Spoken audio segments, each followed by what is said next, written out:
I'm Madeleine. It's nice to see all of your front row faces here. Thanks for being here.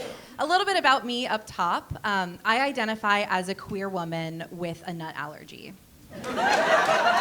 Yeah. Yeah, I think I knew that I was queer from a young age for a variety of reasons.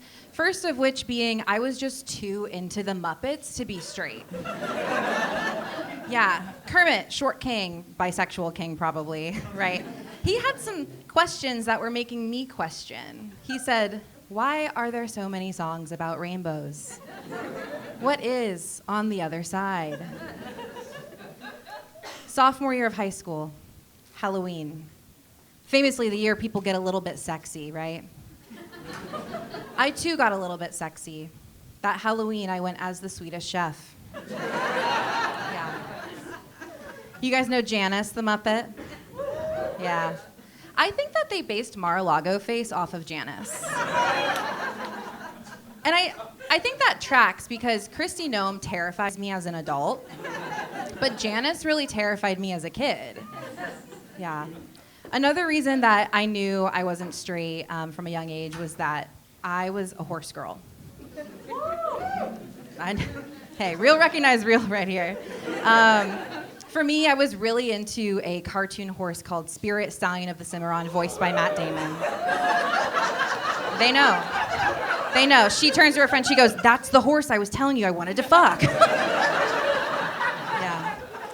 I have to recommend that movie, if for the soundtrack alone. It's Hans Zimmer and Bryan Adams, which is like a weird combination that works, yeah. But what they don't tell you about being a horse girl is that you do grow up to become a horsewoman. And I was really nervous that as a horsewoman, I wouldn't have a horse, an animated horse, that I could connect with emotionally or want to be physical with intimately.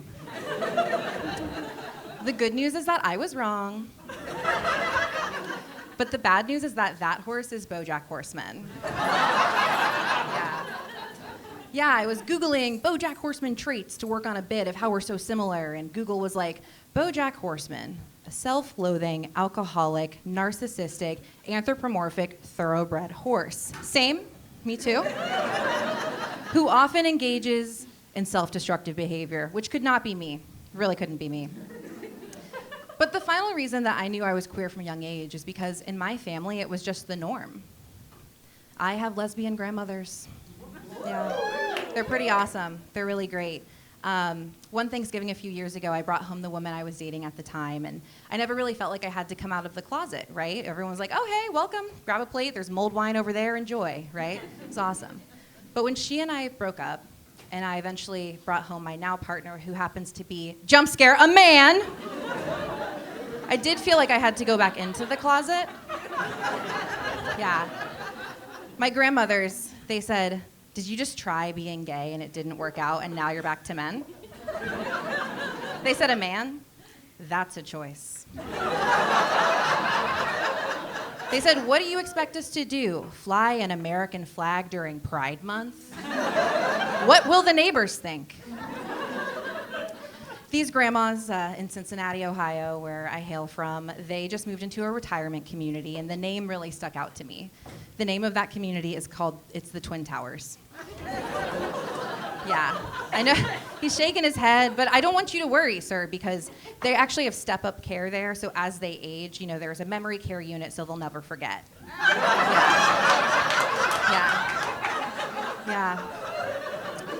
As an adult, something that I'm working on is trying to get to know my family for who they are as people and not just who they are in relation to me. And I'm really trying to do that with my parents.